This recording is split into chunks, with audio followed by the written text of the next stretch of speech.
Ed Sheeran and John Mayer did a Hodinkee video together where they proved that they, in terms of finances and access, are on a completely different planet when it comes to watches.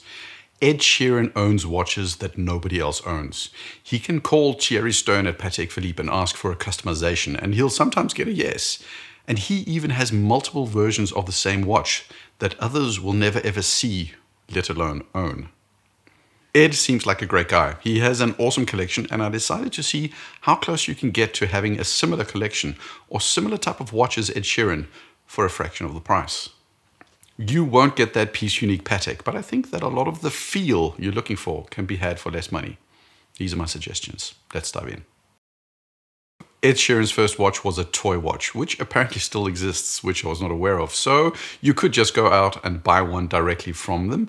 But if you're not into that specific design, I would say, march your way over to Swatch and get yourself something interesting. Going for a similar look, I'm suggesting the Swatch XX Rated Black, which has a similar relaxed and understated vibe, but with enough visual flair to not just make it a fashion watch. AP Ceramic Royal Oak Piece Unique. I can't help you out on all the specs, so Piece Unique White Ceramic and Perpetual Calendar is not doable all in one, but take a look at this Zenith.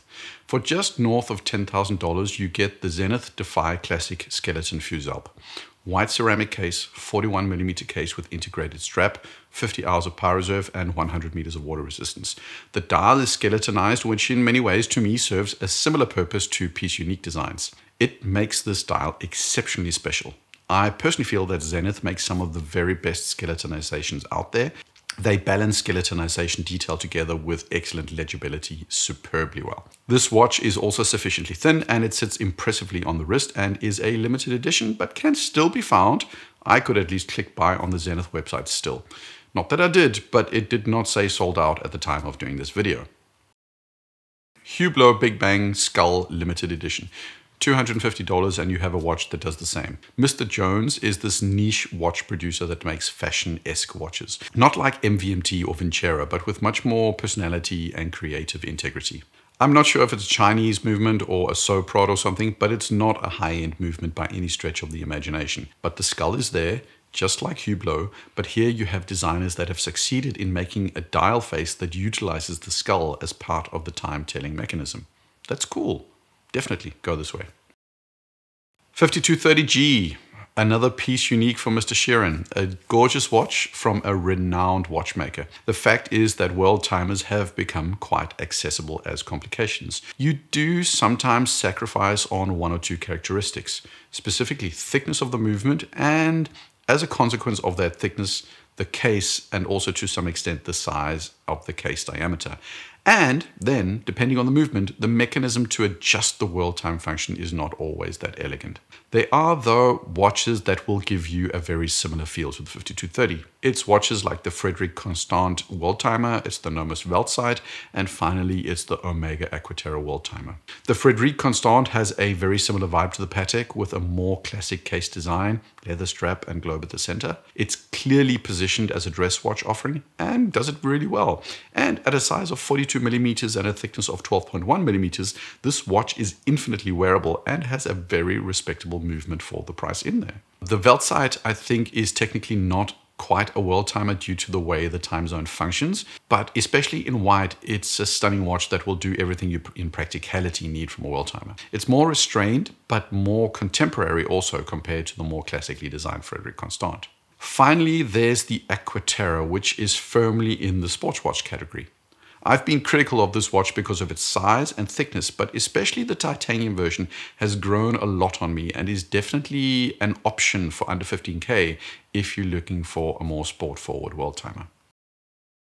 The Lange & Söhne Odysseus. So Lange has made this integrated bracelet sports watch. There are a million options out there. You can have them from Zenith, from Bell & Ross, from Tissot, from Christopher Ward, from Yema. Just pick one.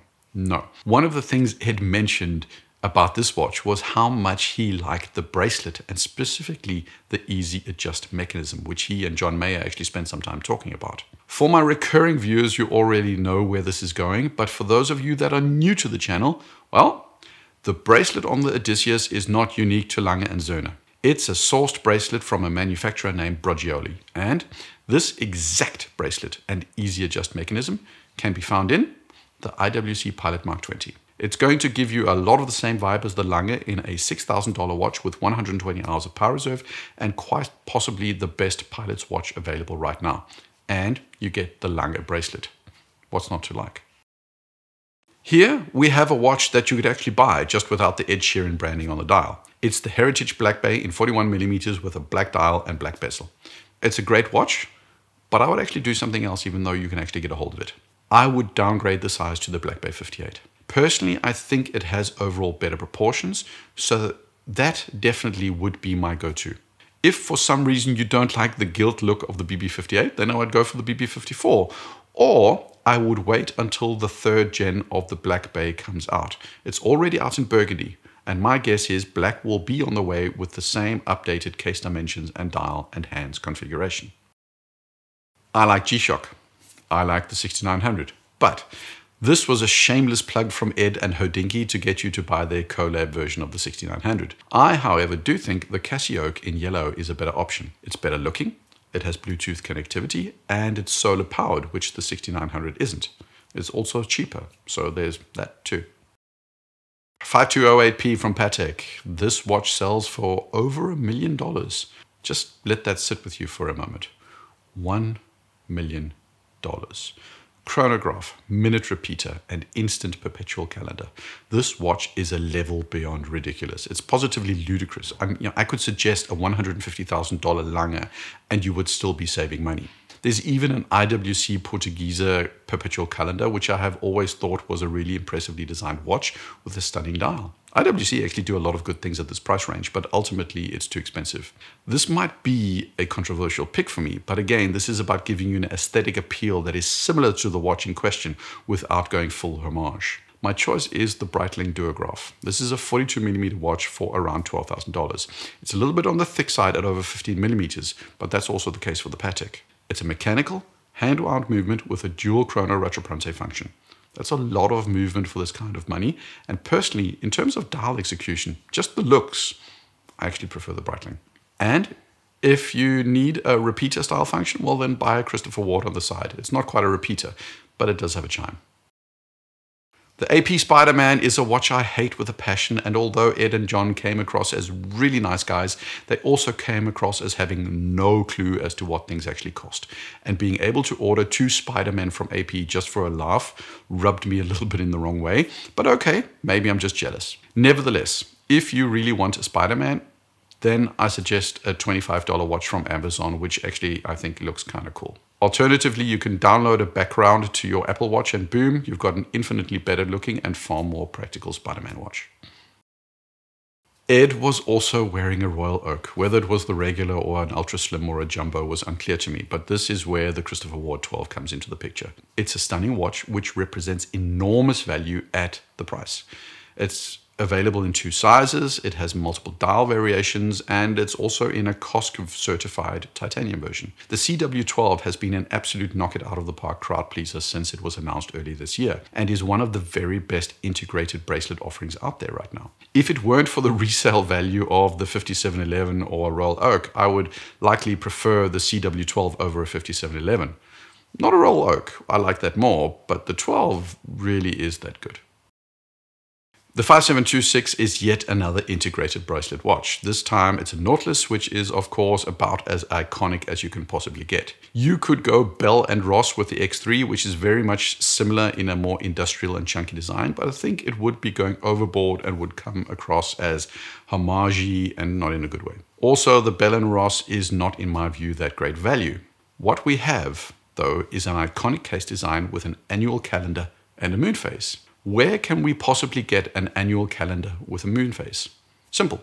JLC Reverso moon phase calendar, $16,700, which is not cheap, but it's cheaper than a white gold Nautilus. You get a stunning dial, you get an iconic case design, just like the Nautilus, and all the complications you're looking for. You also get the added benefit of having 2 interchangeable dials and a day-night difference time zone indicator on the second dial. This watch wears exceptionally well. It is one of the larger reversos, and I can't recommend it for normal-sized female wrists, but for many men, it's going to work perfectly. Finally, we have the Patek 5004P. He doesn't have the steel version as far as I know, but this is also a very, very special watch in platinum. You probably only have to part with a couple of $100,000 for it. It's not in the regular lineup at Patek anymore, so prices can vary substantially. I personally have never felt there was anything particularly special about the dial, but it is, on the other hand, one of the only watches where I was truly captivated by the movement. At the price ranges I usually dabble at, movements are usually fairly large blocks of metal with 3/4 plates and giant rotors. This movement has so many small bits and doodads that it's just wild to take in. The thing though is that this movement has its origins from a Lemania movement, the 2310. And that's where I take my cue, because there's another watch, an iconic watch, that also has a connection to Lemania movements. Not quite the same, because there are versions with and without Rattrapante and other doodads, but it's there, the Lemania origin, in the Omega Speedmaster 321. It is hard to get a hold of, but it's likely still easier than a 5004P, and personally I think it's better from the front. Ed Sheeran and John Mayer seem like nice guys. Ed seems very down to earth. He has, though, completely lost the plot in terms of what things cost, and there are very, very few of us out here that will ever come close to one of his watches, but it certainly was entertaining to watch. And I also think I demonstrated that you could get some truly impressive, stunning timepieces that can do a lot of what the watches he owns can as well. We can dream of a Patek, and no, it will never happen. But that just makes a Speedmaster 321 or a Christopher Ward 12 or a humble Casio even more special to us. And that's what I think it's about. What do you think of my alternatives? What would you sub in for one of those Ed Sheeran watches? Let me know in the comments. Like, subscribe. Cheers.